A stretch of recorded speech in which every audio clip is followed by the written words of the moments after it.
افغان مہاجرین کی سب سے بڑی خواہش ہے، اس کے لیے وہ اونچے ہتھ کنڈوں کے اوپر اتر آئے ہیں۔ رشوت دیتے تھے، شناختی کارڈ بنواتے تھے۔ اب جب تمام چیزوں کے اوپر سختی ہوئی ہے، پاکستانیوں کا ڈیٹا چوری کر کے اپنا شناختی کارڈ بنوا لیتے ہیں۔ مولوی عبدالکبیر وہ کہہ رہے ہیں کہ جو بھی افغان مہاجر واپس افغانستان آنا چاہتا ہے، موسٹ ویلکم، کس افغانستان کے اندر سرمایہ کاری کریں۔ یہ جو ویب سائٹ آئی ہے، ایپ جو ہے، وہ ویب سائٹ جو ہے وہ جعلی ہے۔ گرینڈ سرچ اینڈ کامبنگ آپریشن کیا۔ السلام علیکم، میں ہوں طیب سیف۔ افغان مہاجرین کی سب سے بڑی خواہش ہے کہ وہ پاکستان کی شہریت حاصل کر لیں اور ان کو واپس افغانستان نہ جانا پڑے، اور اس کے لیے وہ اونچے ہتھ کنڈوں کے اوپر اتر آئے ہیں۔ پہلے تو وہ مختلف جو پشتون فیملیز ہوتی تھی، ان کے فیملی ٹری کے اندر گھستے تھے، اپنا شناختی کارڈ بنواتے تھے، یا نادرا کے جو آفیسر ہوتے تھے ان کو رشوت دیتے تھے، اپنا شناختی کارڈ بنواتے تھے، یا کوئی جعلی شناختی کارڈ خود ہی بنا کر پھرتے رہتے تھے۔ لیکن اب جب تمام چیزوں کے اوپر سختی ہوئی ہے تو انہوں نے ایک نیا طریقہ ڈھونڈ لیا ہے، اور اس حوالے سے ایک نئی ویب سائٹ جو ہے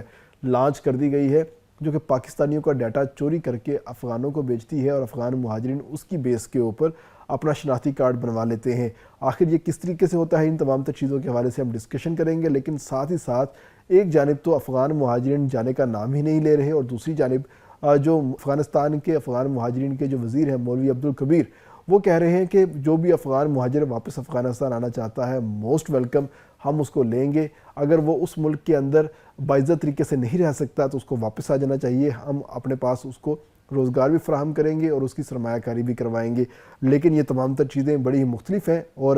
سمجھ میں نہ آنے والی ہے کہ کس افغانستان کے اندر سرمایہ کاری کریں جہاں پر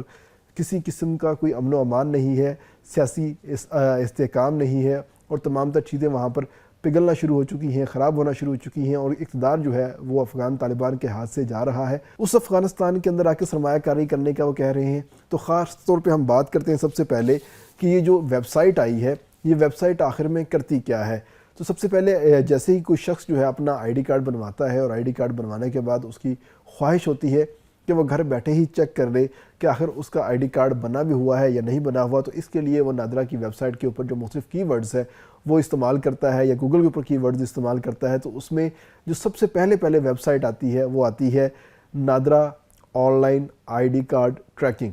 لیکن وہ ایپ جو ہے، وہ ویب سائٹ جو ہے وہ جعلی ہے، اور وہ آپ کا ڈیٹا چوری کر رہی ہے۔ اس میں جب آپ اپنا آئی ڈی کارڈ ڈالتے ہیں، پٹ کرتے ہیں اور چیک کرتے ہیں کہ ہمارا آئی ڈی کارڈ بنا ہوا یا نہیں بنا ہوا، تو اس میں سب سے پہلے تو آپ کا CNIC نمبر وہ چوری کر لیتا ہے۔ اس کے بعد جو آپ کا پرسنل ڈیٹا اس CNIC کے حساب سے رجسٹرڈ ہوتا ہے نادرا کے پاس، اس کو بھی چوری کر لیا جاتا ہے، اور ساتھ ہی جو آپ کی کانٹیکٹ ڈیٹیل ہوتی ہے وہ بھی چوری کر لی جاتی ہے، اور ساتھ میں آپ سے ایڈیشنلی پاسپورٹ کا جو ڈیٹا ہے وہ مانگا جاتا ہے۔ اس سے آپ کا آئی ڈی کارڈ کا ڈیٹا اور پاسپورٹ کا ڈیٹا دونوں جو ہے وہ بریچ ہو جاتے ہیں، اور اس سے جو انلیگل لوگ ہیں یا جو ڈیٹا کو فروخت کرنے والے لوگ ہیں، ان تمام تر چیزوں کو استعمال کرتے ہیں، اور استعمال کرنے کے بعد اس انفارمیشن کی بیس کے اوپر نئے آئی ڈی کارڈ یا نئے پاسپورٹ جو ہیں وہ بنائے جاتے ہیں۔ اور اس وقت پاکستان کے اندر پاکستان کی سٹیزن شپ کی پاکستانیوں کو ضرورت ہو یا نہ ہو، لیکن افغانیوں کو بہت ضرورت ہے، کیونکہ ان کے خلاف گرینڈ قسم کا جو آپریشن ہے وہ چل رہا ہے، کیونکہ IG اسلام آباد نے بھی کہہ دیا ہے اور IG پنجاب نے بھی کہہ دیا ہے کہ گرینڈ سرچ اینڈ کامبنگ آپریشن کیا جائے، اور افغانیوں کو ڈھونڈ ڈھونڈ کر ہولڈنگز کیمپ کے اندر بھیجا جائے، اور وہاں سے واپس ان کو ہم افغانستان بھجوائیں گے، جس کے بعد ان لوگوں کی ایک ہی خواہش ہے کہ اپنا شناختی کارڈ بنوا لیں، اور اس کے لیے یہ اس طرح کا ڈیٹا جو ہے وہ حاصل کرتے ہیں۔ کیونکہ اس سے پہلے خاص طور پر جتنے بھی ہمارے لوگ ہوتے تھے جو اپنا نادرا میں اندراج نہیں کرواتے تھے، ڈیتھ سرٹیفکیٹ نہیں بنواتے تھے، ان کا ڈیٹا چوری ہوتا تھا، یا جو کسی آفت کے اندر فوت ہو جاتے تھے، وہ ایک بڑی تعداد میں اموات ہوتی تھی تو وہاں سے ڈیٹا چوری کیا جاتا تھا، یا جو پشتون فیملیز ہوتی تھی وہ اپنے سسٹم کے اندر لوگوں کو ایڈ کروا لیتی تھی اور ان سے پیسے لے لیتی تھی۔ لیکن اب جو ہے ان چیزوں کو ٹارگٹ کیا جا رہا ہے جو بہت ہی قیمتی ہیں، یعنی کہ ہمارے اوورسیز